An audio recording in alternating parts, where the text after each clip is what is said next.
బాపట్ల కామరాజు సింగరిదాసు. జననం 1840, మరణం 1916. సన్యాసనామము బ్రహ్మానంద సరస్వతి స్వామి. ఒక పుణ్యక్షేత్రం దర్శించబోయే వారికి దారి మధ్యలో మరికొన్ని పుణ్యక్షేత్రాలు తారసపడినట్లు ఒక మహాత్ముని చరిత్రను చదువుతుంటే అందులో మరికొందరు మహాత్ముల ప్రసక్తి వస్తుంది. ఆంధ్రయోగుల చరిత్రలు సేకరిస్తున్న తొలి దినాలలో శ్రీరామకృష్ణ పరమహంస జీవిత చరిత్రం చదువుతుంటే త్రైలింగ స్వామి ప్రసక్తి, శ్రీ రమణ భగవానుల చరిత్ర చదువుతుంటే కుత్తాళం మౌనస్వామి, అన్నారెడ్డిపాళెం రామయోగి వంటి మహాత్ముల ప్రసక్తి వచ్చింది. అట్లనే బాపట్ల అనుభవానంద స్వామి చరిత్రకై ప్రయత్నిస్తుంటే వారి తాత కామరాజు సింగరిదాసు సన్యాసనామము బ్రహ్మానంద సరస్వతి స్వామి చరిత్రం కూడా ఉన్నట్లు తెలిసింది. నెల్లూరు వాసులు శ్రీ వెన్నెలకంటి సుందరరామదత్తు, బాపట్ల వాసులు కొంపల్లి శేషతల్ప సాయి గారల ద్వారా అనుభవానందుల ఇంటి పేరు కామరాజు వారని తెలిసింది. ఆ ఇంటి పేరు తీగను లాగితే ఆ వంశపు డొంకంతా కదిలింది. పుట్టపర్తి భగవాన్ బాబా కళాశాల ప్రిన్సిపాల్ కామరాజు అనిల్ కుమార్, ఆయన తమ్ముడు హైదరాబాదు నిమ్స్ డాక్టర్ కామరాజు సుగుణరత్నాకర్ నాకు ఆత్మీయులు. డాక్టర్ సుగుణరత్నాకర్ ద్వారా వారి మేనత్తలు వరలక్ష్మమ్మ, రుక్మిణమ్మలను కలుసుకున్నాను. ఈ సోదరీమణులు సింగరిదాసు గారి కనిష్టపుత్రులు హనుమంతరావు గారి కూతుండ్రు. సింగరిదాసు గారి ద్వితీయ పుత్రుడు చెన్నకేశవులు, కడగొట్టు కొడుకు అనుభవానందులు. ఈ సోదరీమణులు తమ తండ్రి గారు ప్రచురించిన సింగరిదాస కృతి, ముముక్షు చరిత్ర, అనుభవానంద స్వామి కృత, శ్రీ భక్త సింగరిదాసు గ్రంథము ఇచ్చినారు. డాక్టర్ సుగుణరత్నాకర్ గారు తమ పూర్వుల 10 తరాల వంశవృక్షం ఇచ్చారు. నాకు కావలసిన సామాగ్రి లభించినది. తొలుత ఈ వంశపు తామరతంపర, కొచ్చెర్లకోట, పులిపాక, అద్దంకి ఇంటి పేర్లతో వివిధ ప్రదేశాల్లో ఉన్న తమ ప్రతిభా పాటవాల చేత అబుల్ హసన్ తానిషాను మెప్పించి అద్దంకి ప్రభువుల కోరికను తీర్చిన కామరాజు మూలంగా తర్వాత వారంతా కామరాజు ఇంటి పేరు గలవారైనారు. కామరాజుకు 8వ తరం వాడైన సింగరిదాసు మన కథానాయకుడు. కామరాజు వారు 6000 నియోగులు, కాశ్యపులు. 7వ తరం కృష్ణయ్య, భార్య రామలక్ష్మమ్మ, సంతానం 1 సింగరదాసు, 2 వెంకట సుబ్బయ్య, 3 లక్ష్మాయమ్మ, 4 పున్నమ్మలు. కామరాజు కాలం నుండి ఈనాటి వరకు ఈ వంగడం వారందరికీ భక్తి, జ్ఞాన, వైరాగ్యాలు అంతర్వాహినులు. అన్నదానాలు, మందిరవాసి, కూప, తటాక నిర్మాణాలు వారి కీర్తి పతాకలు. కామరాజు గారి మనవడు రంగప్ప 200 ఏండ్లు బ్రతికిన యోగి. ఆయన తమ్ముని కొడుకు సింగన్న సింగరగిరి నరసింహాలయ నిర్మాత. ఆయన కొడుకు సింగరయ్య వెంకటాపురం రామాలయ నిర్మాత. ఇట్టి ఆదర్శ పురుషుల వంశంలో వెంకటాపురం వాసులు కృష్ణయ్య, రామలక్ష్మమ్మల ప్రథమ సంతానం మన కథానాయకుడు. శార్వరి సంవత్సరం జ్యేష్ఠశుద్ధ ఏకాదశి బుధవారం అనగా 10/6/1840 రోహిణీ నక్షత్రంలో జన్మించినాడు. బారసాల నాడు తాతగారి పేరుతో సింగన్న అని నామకరణం చేసినారు. ఈ శిశువే కాలక్రమాన మహాభక్తుడైన సింగరదాసుగాను, చరమకాలమున బ్రహ్మానంద సరస్వతి స్వామిగాను పేరుకెక్కినారు. శైవసం నుండి కౌమారంలో ప్రవేశించగానే సింగన్నలోని భూతదయ, నిర్మల భక్తి, నిర్భీకత వంటి గుణాలు ప్రకటితమైనవి. 5వ ఏట అక్షరాభ్యాసం, వీధిబడిలో గుణింతాలు, లెక్కలు. అటు తర్వాత మేనమామ వెంకట నరసింహం వద్ద భారత భాగవత రామాయణాలు సంస్కృతం ఇంగ్లీషులు నేర్చినాడు. భాగవతం రామాయణం సింగన్న శ్రావ్యంగా చదువుతుంటే వినేవారికి అమృతం తాగినట్లుండేది.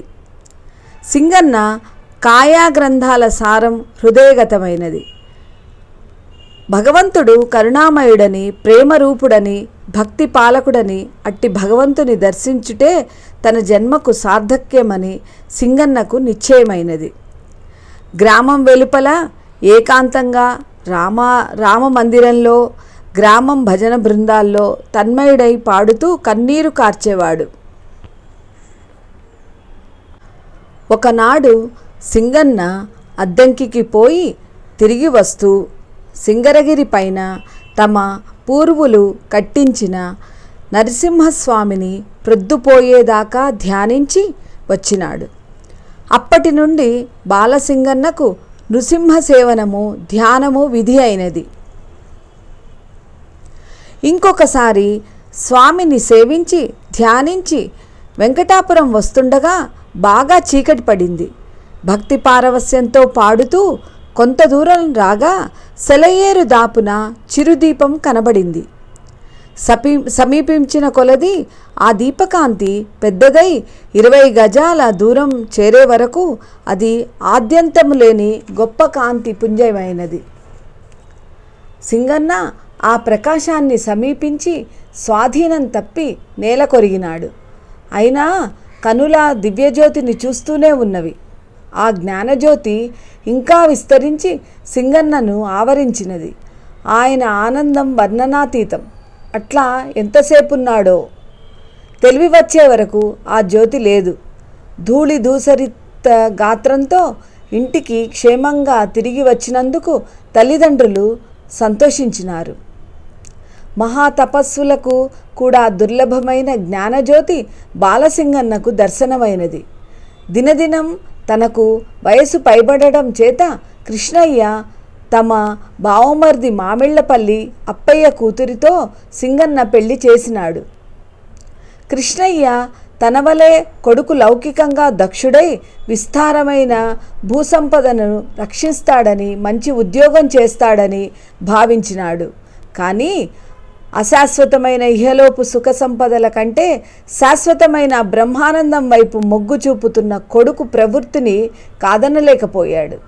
కృష్ణయ్య తన 65వ ఏట 1865 సంవత్సరంలో పరమపదములు అలంకరించినాడు.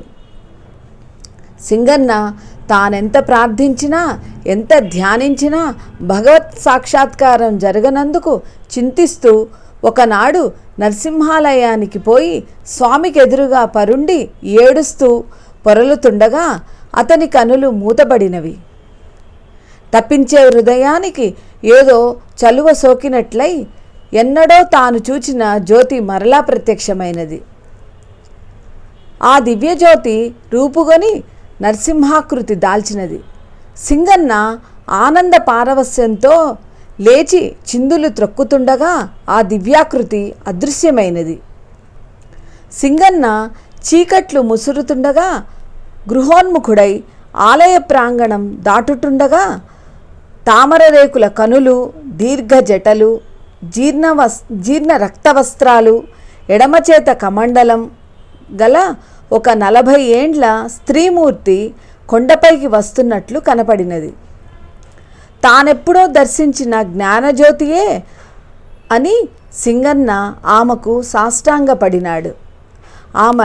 ఆమె వాత్సల్యంతో సింగన్నను దీవించి, నీలోని ముముక్షు జ్యోతి ఆరనీయకు, అది ఇతరులకు ఉపయోగపడవలెను అన్నది. నేను ఇక్కడ కొన్నాళ్ళుంటాను, మరల రా, మీ వాళ్ళు నీకోసం ఎదురు చూస్తున్నారు అని పంపినది. శ్రీరామకృష్ణ పరమహంసకు భైరవి బ్రాహ్మణి గురువై సింగన్నకు సీతాంబ గురువైనది.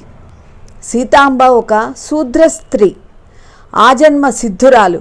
20వ ఏట ఇల్లు వదలి శ్రీరామనామం చేస్తూ పుణ్యక్షేత్రాలు దర్శిస్తూ సింగరగిరికి వచ్చినది. ఆమె అక్కడ 1 నెల దినములున్నది.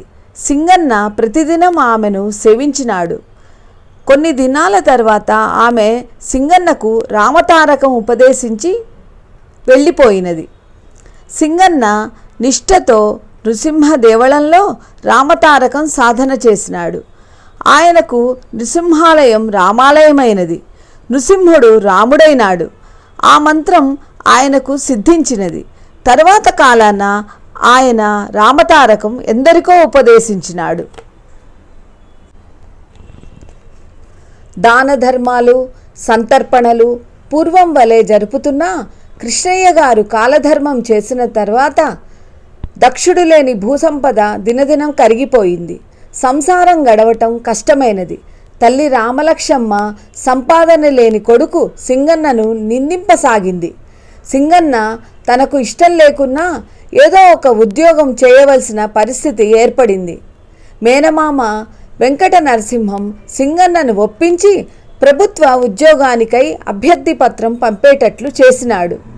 పరదాస్య విముఖుడైన సింగన్న ఎవరికీ చెప్పకుండా అర్ధరాత్రి ఇల్లు విడిచి తల్పగిరి రంగనాథుని సేవించటానికై కాలినడకన నెల్లూరు బయలుదేరినాడు.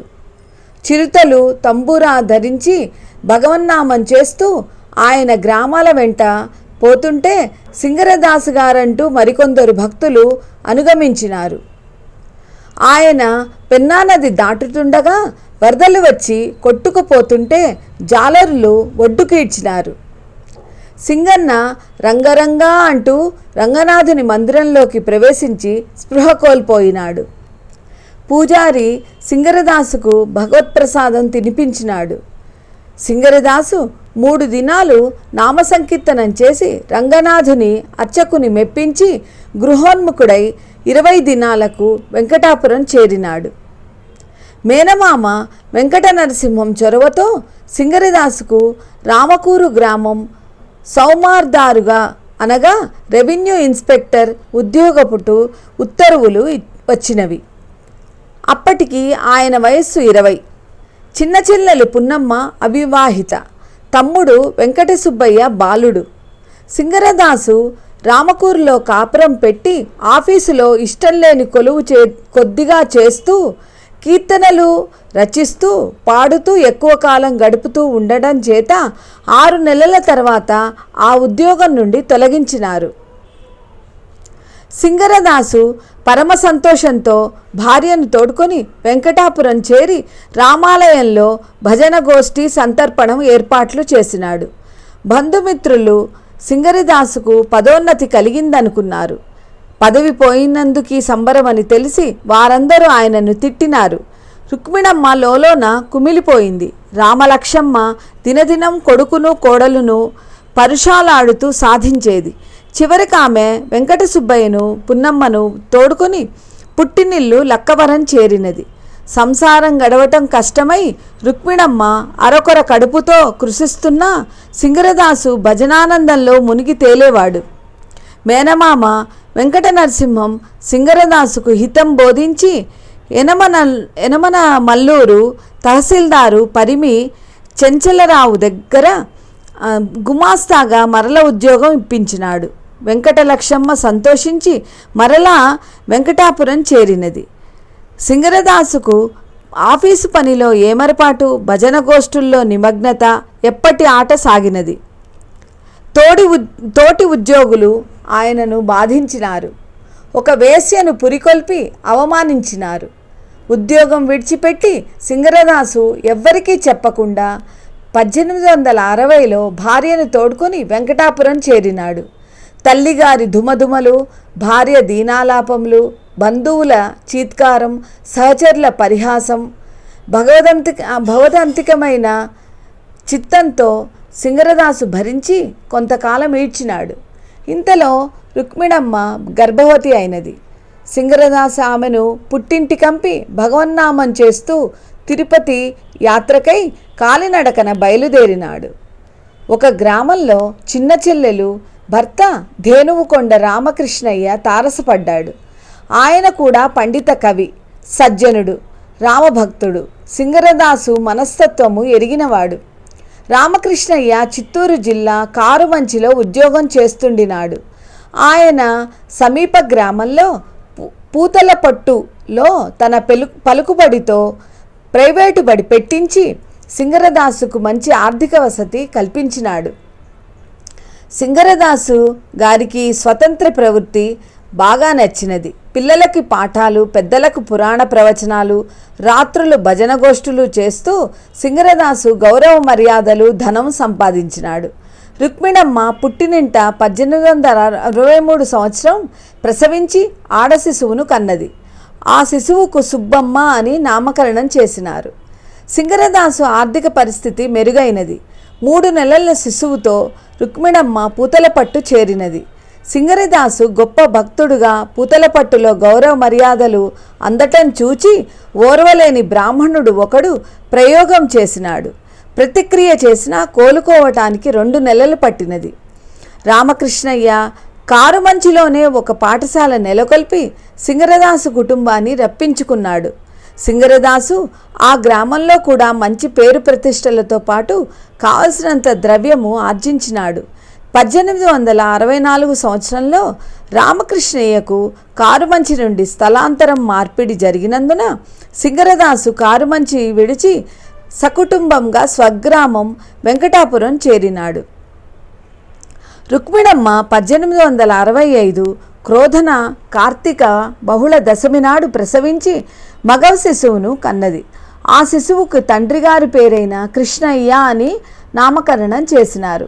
ఉద్యోగం లేని సింగరదాసుకు రేయింగ్ బబళ్ళు, భగవన్నుతి సంకీర్తనలు, ఆధ్యాత్మిక చింతన ముమ్మరమైపోయినాయి. ఒకప్పుడు తలపెట్టి సగంలో నిలిచిపోయిన తిరుపతి యాత్ర సింగరదాసులో మరలా మొలకెత్తినది. మామ అప్పయ్య గారు అల్లుని బిడ్డను మామిళ్లపల్లికి తోడుకొని పోవడానికి వెంకటాపురం వచ్చినారు. సింగరదాసుకు మంచి అవకాశం చిక్కినది. ఏదో సాకు చెప్పి భార్యను పిల్లలను మామగారింట వెంట పంపి సింగరదాసు ఒంటరిగా కాలినడకన తిరుపతి తిరుమలకు బయలుదేరినాడు. భోగములు అనుభవించవలసిన 25 ఏండ్ల యువకుడు సింగరదాసు కఠినతరమైన జ్ఞాన మార్గావలంబి అయి తాంబూర మీటుతూ ఆసుపుగా భక్తి సంకీర్తనలు పాడుతూ 35 దినాలు నడిచి తిరుమల చేరినాడు. మాధుకరం ఒక్క పూట తింటూ కొన్ని వారాలు శ్రీ వెంకటేశ్వరుని దర్శించి గోగర్భం ప్రాంతంలో ఒక చిన్న గుహలో సీతాంబ ఉపదేశించిన రామతారకం దివారాత్రములు జపించినాడు. 6 నెలలలో సింగరదాసు ఆకారం మారినది. గడ్డం గోళ్ళు పెరిగి వస్త్రములు జీర్ణమై దేహం కృషించినది. ఒక ప్రాతకాలం ధ్యానం చేసి 9 గంటలు దేవుని దర్శనం కోసం బయలుదేరవలసిన సింగరదాసు బాహ్య స్మృతి కోల్పోయినాడు. కాసేపటికి కనులు మిరమిట్లు గొలిపే ఒక మూర్తి దృగ్గోచరమైనది. ఆయనెవరో కాదు, శ్రీరామచంద్రుడే. 2 దినాలు అదే భావనలో ఉండగా కౌపీనము దండకమండలము ధరించిన ఒక స్త్రీమూర్తి ప్రత్యక్షమై, అబ్బాయి, నీవు పుణ్యాత్ముడవు, భక్తుడవు, సిద్ధుడవు. నీ వలన లోకానికి మహోపకారం జరగవలసి ఉన్నది. నీవు ఇంటికి పోయి ఆదర్శ గృహస్థుడిగా జీవితం ఆదేశించినారు. దైవదర్శనానికై ఆలయం చేరిన సింగరదాసుకు మామ అప్పయ్య, మేనమామ రామకృష్ణయ్య, భార్య రుక్మిణమ్మ, బిడ్డలు సుబ్బమ్మ, కృష్ణయ్యలు తారసపడి ఆయన వేషం మార్పించి వెంకటాపురం తోడుకొని పోయినారు. సింగరదాసు కీర్తనలు రచించి పాడుతూ భగవద్ధ్యానం చేస్తూ ఆశ్రితులకు వేదాంత బోధలు చేస్తూ ఉండేవారు. 1868 సంవత్సరం రుక్మిణమ్మ మగ శిశువును కన్నది. ఆ శిశువుకు చెన్నకేశవులని నామకరణం చేసినారు. సింగరదాసు గారి తమ్ముడు వెంకట సుబ్బయ్యకు 1869 సంవత్సరం ఉపనయనం తిరుపతిలో చేసినారు. 1870 సంవత్సరంలో రుక్మిణమ్మ వెంకటప్పయ్యను కన్నది. రామలక్ష్మమ్మ మరలా ఎప్పటి వలె సింగరదాసు దంపతులను సాధించ మొదలుపెట్టినది. సింగరదాసు అక్క లక్ష్మాయమ్మ, ఆయన మేనత్త అక్కమ్మమ్మ, అమ్మక్కమ్మ సింగరదాసు కుటుంబ పోషణ భారం పూనుకున్నారు. ఆస్తులు పంచి సింగరదాసుకు వెంకట సుబ్బయ్యకు చెరి 20 ఎకరాలు ఇప్పించినారు. సింగరదాసు తన భూమిలమ్మిన ధనంతో బావ వెంకటరత్నం తోడ్పాటుతో రేపల్లెలో 4 ఎకరాల మాగాణి ఇంటికి స్థలం కొని అందులో ఒక పాక వేసుకున్నాడు. దాసుగారి మేనత్త అమ్మక్కమ్మ ఆమె కొడుకు వెంకటరత్నం తోడ్పాటుతో సంసారం ఈదుతూ భజన గోష్ఠులు నిర్వహిస్తుండగా రేపల్ల తహసీల్దారు ఒక పాఠశాలను నెలకొల్పి సింగరదాసు గారికి అప్పగించినాడు. సింగరదాసు విద్యాబోధనలతో ఆ పాఠశాల రేపల్లెలో అగ్రగణ్యమైనది.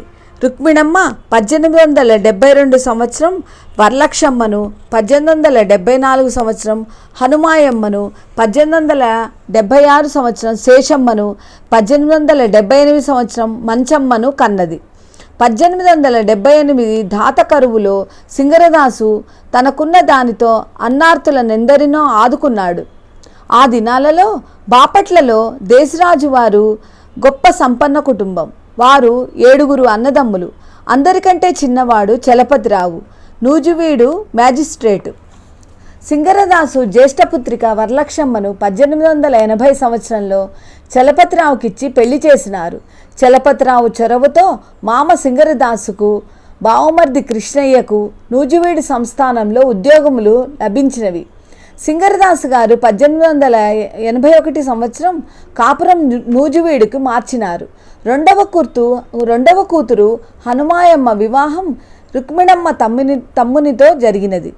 నూజువీడు ప్రాంతంలో విషజ్వరం బాగా వ్యాపించడం చేత దురదృష్టవశమున సింగరదాసు గారి కూతుండ్రు హనుమాయమ్మ, శేషమ్మ, సరస్వతమ్మలు 1884 సంవత్సరంలో చనిపోయినారు. మంచమ్మ ఇదివరకే చనిపోయినది. సింగరదాసు దంపతులు నూజువీడు విడిచి మరలా రేపల్లకే పోయినారు.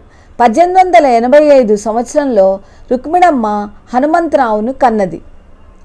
చావు పుట్టుకలు ఈ రీతిగా జరుగుతున్న సింగరదాసు గారి భజన గోష్ఠులు, వేదాంత బోధలు నిర్విరామంగా జరుగుతూనే ఉండినవి. 1889 సంవత్సరంలో కూతురు వరలక్షమ్మకు పురుడు పోయటానికి పొన్నూరుకు పోయిన రుక్మిణమ్మ జబ్బు పడినది. సోదరుడు సీతారామయ్య వచ్చి ఆమెను మామిళ్ళపల్లికి తోడుకొని పోయినాడు. సింగరదాసు గారు వెంటపోయినారు. దురదృష్టవశమున రుక్మిణమ్మ 1889 సర్వధారి పుష్య బహుళ అమావాస్య నాడు పరమపదించింది. సింగరదాసు ఆమెకు తన తపస్సు సగం ధారపోసి 1,00,000 రామనామ జపంతో తర్పణాలు చేసినారు. సింగరదాసు సంసార బంధములు తెగిపోయినవి. రుక్మిణమ్మ సంవత్సరికం జరిగేలోగా రెండవ కొడుకు చెన్నకేశవులు పెళ్లి చేసి సింగరదాసు అనికేతుడైనాడు. నాటి నుండి సింగరదాసు పొన్నూరు బిడ్డ ఇంట్లో ఉంటూ గ్రామాలు తిరుగుతూ భజన గోష్ఠులు నిర్వహించేవారు. 1903 సంవత్సరంలో వెంకటాపురంలో తల్లి రామలక్షమ్మ చనిపోయినది. చావలి చిన్నయ్య సింగరదాసు గారి వద్ద రామతారకం ఉపదేశం పొందినాడు.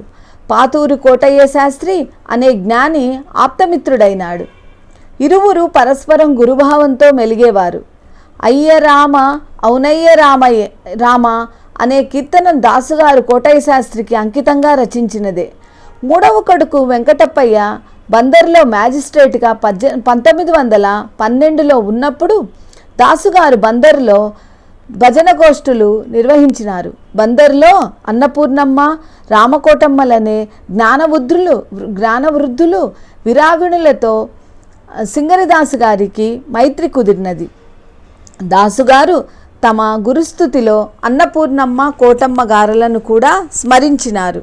అందులో సమకాలీనులైన భాగవతోత్తములు అద్దంకి వెంకటరాయుడు గారిని స్మరించారు. శ్రీవారు మాచవరం, ఆలూరు గ్రామాల్లో చాలా భజన గోష్ఠులు నిర్వహించినారు. ఇట్లుండగా 1891లో అల్లుడు చలపతిరావు అకాల మరణం చెందడంతో వరలక్షమ్మ పిల్లలతో బాపట్ల చేరినది. దాసుగారి పొన్నూరి వాసము చెదిరిపోయినది. చలపతిరావు ప్రథమ కళత్రం కొడుకు పెద్దబాపయ్య సాంగత్యంతో సింగరిదాసు చిన్న కొడుకు హనుమంతరావు బ్రహ్మ సమాజంలో చేరినాడు. బాపట్లలో సింగరిదాసు గారికి చంద్రమౌళి సుబ్బమ్మ, దేశరాజు పెద్దరాజమ్మ, తాడేపల్లి యజ్ఞమహాలక్ష్మ శిష్యురాండ్రై మంత్రోపదేశం పొందినారు. 1893 దాసుగారు నూజువీడుకు పోయి కొడుకు కృష్ణయ్య ఇంట్లో ఉంటూ రాజగోపాల మందిరంలో భజన గోష్ఠులు నిర్వహించేవారు. లక్కరాజు అక్కమ్మ, తమ జ్యేష్ఠపుత్రుడు కృష్ణయ్య కూతురు అడవికొలను రుక్మిణమ్మ, కొప్పోలు కమలాబాయి, దోనెపూడి అప్పమ్మ, బాపట్ల లక్షమ్మ వంటి వారెందరో సింగరదాసు గారి వద్ద మంత్రోపదేశం పొందినారు. దాసుగారు వారి వారి అర్హతలను బట్టి తారకము, షోడశాక్షరి, పంచాక్షరి, ద్వాదశాక్షరి మొదలైన మంత్రాలు ఉపదేశించేవారు. ప్రాతకాలాన లేచి మంత్రానుష్ఠానం చేస్తున్నారా లేదా అని వారి ఇండ్లకు పోయి పరీక్షించేవారు. హఠాత్తుగా కృష్ణయ్య జబ్బు పడితే సింగరదాసు కొడుకును, కోడలను, మనవరాలిని తోడుకొని రేపల్లె చేరినారు. కానీ కృష్ణయ్య 1894 సంవత్సరంలో పరమపదించినాడు. అప్పుడు దాసుగారి తృతీయ పుత్రుడు వెంకటప్పయ్య బెంగుళూరులో చదువుతుండినాడు. దాసుగారు 1008 తారక మంత్రం జపించి తులసి తీర్థం కొడుకు శరీరంపై చల్లినారు. సింగరదాసు గారి బంధాలన్నీ ఈ విధంగా ఒక్కొక్కటే తొలగిపోతున్నాయి. ఆధ్యాత్మిక జీవితంలో సత్యాన్వేషకులకు భావ మహాభావములు అనుభవానికి వస్తాయి. ఈప్సితార్థాన్ని పొందటాన్ని లక్ష్యసిద్ధి అంటారు. సగుణ సాకార దర్శనంతో కూడిన లక్ష్యసిద్ధిని భావసమాధి అంటారు. నిరంతరం ఇష్టదైవాన్నే అంతటా దర్శించే భక్తులకు కలిగే ఆనందమే మహాభావ సమాధి. ఇట్టి మహాభావ సమాధికి అద్వైతులు అనుభవించే నిర్వికల్ప సమాధికి భేదం స్వల్పం. సింగరదాసు గారిట్టి భావ మహాభావములను అనుభవించిన భక్తాగ్రేసరుడు. మనోహర ప్రకృతి దృశ్యములు చూసినా, ధ్వనులు విన్నా, శ్రీ చైతన్య మహాప్రభువు, శ్రీ రామకృష్ణ పరమహంస వంటి మహాత్ముల వలె సింగరదాసు ఈ అతీత స్థితిని అనుభవించేవారు. రెండవ కొడుకు చెన్నకేశవులు, అంబాయమ్మ, ఆదెమ్మల వంటి భక్తురాళ్ళు ఉండే అమృతలూరుకు దాసుగారు అప్పుడప్పుడు వచ్చి భజన పురాణ గోష్ఠులు 2-3 మాసాలు నిర్వహిస్తూ తరచుగా ఇట్టి సమాధి స్థితిని పొందేవారు. భోజనాలప్పుడు కస్తూరి తిలకం లలాట ఫలకే శ్లోకం చదివినా సమాధి స్థితికి పోయి చాలాసేపటికి స్పృహలోనికి వచ్చేవారు. బాపట్లలో ఒకనాడు నిద్రించే వేళ సర్వాలంకార భూషిత సీతమ్మ తల్లి సాక్షాత్కారం జరిగితే దాసుగారు తల్లి దర్శనమాయే, సీతమ్మ తల్లి దర్శనమాయే అని కీర్తన తోడి రాగంలో ఆసువుగా పాడినారు. అమృతలూరు నుండి బాపట్లకు రైలు ప్రయాణం చేస్తుండగా బిచ్చగాడు సీతమ్మను వర్ణిస్తూ పాడితే దాసుగారు మహాభావం పొందినారు.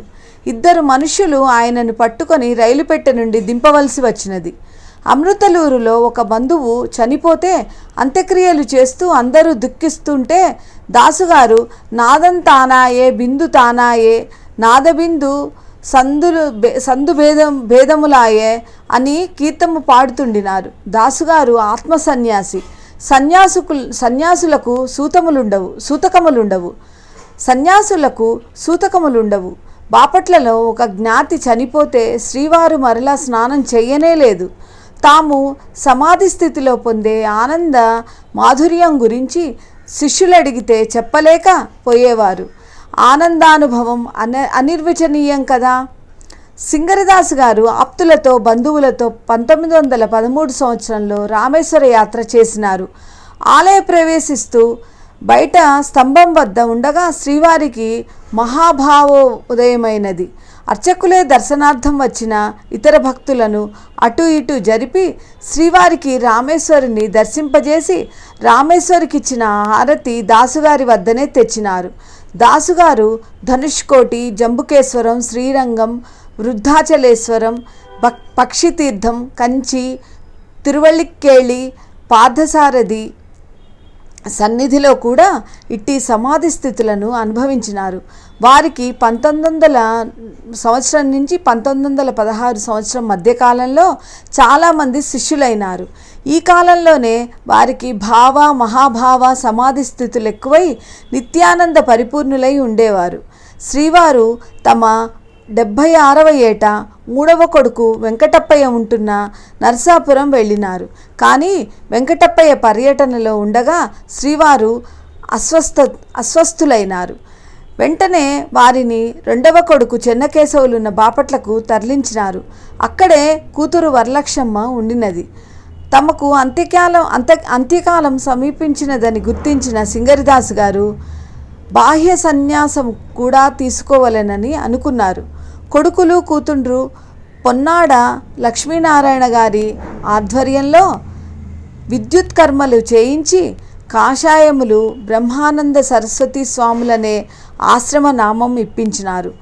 ఆ సాయంకాలం నుండి శిష్యులు, భక్తులు, ఆప్తులు, బంధువులు పరివేష్టించి ఉండగా మధ్యరాత్రి శ్రీరామ సీతారామ అంటూ కడపటి నామస్మరణం బిగ్గరగా చేసి హంసను వదిలినారు. అది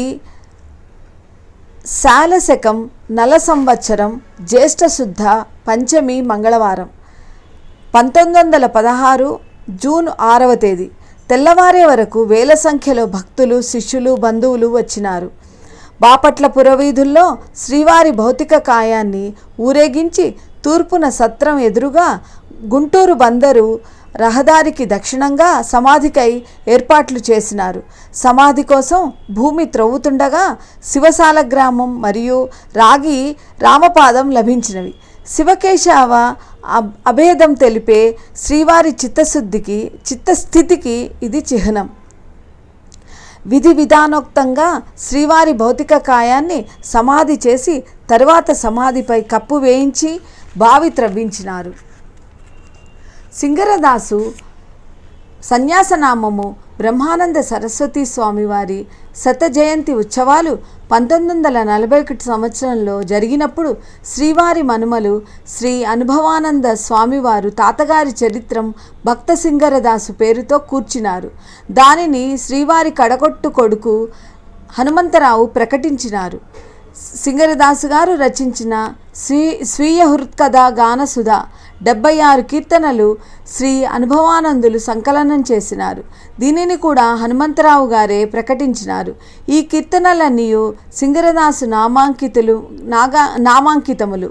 శ్రీరామ, శ్రీకృష్ణ, పొన్నూరు భావనారాయణ, సింగరకొండ నరసింహ, తిరుమల శ్రీనివాస, తిరువళిక్కేళి పార్థసారథి, సాంబశివ, ఆంజనేయ, శ్రీ లక్ష్మీ పార్వతీదేవి, సీత, రుక్మిణి, మంగళగిరి నరసింహ, రేపల్లె వేణుగోపాల, శతావతార సంబుద్ధులతో ఉన్నవి. 72 కీర్తనలు 16 చరణముల దీర్ఘ కీర్తన. మాయను నరికిన వాడే గురురాయునితో జతగూడు కీర్తన కుండలిని భేదం. ధ్యాన ధారణలు, ప్రాణాయామం, ప్రకృతి పురుష జ్ఞానం వర్ణిస్తుంది. సింగరదాసు గారు భద్రాచల రామదాసు చరిత్రం రచించి శ్రీరామునికి అర్పించినారు. ఇప్పుడు ప్రచారంలో ఉన్న రామదాసు చరిత్రం సింగరదాసు గారి రచనే అని పంగులూరి వీరరాఘవుడు గారు చెప్పినారు. దాసుగారు తమ రెండవ కొడుకు చెన్నకేశవులు వద్ద బాపట్లలో ఉండగా గంగరాజు, పట్టాభిరామదాసు, అద్దంకి వెంకట్రాయుడు గార్లతో చెరిమి ఏర్పడినదని పంగులూరు వారు చెప్పినారు. ఆంధ్రదేశంలో భక్తి జ్ఞాన గంగలు ప్రవహింపజేసిన భక్త సింగరదాసు గారు చిరస్మరణీయులు.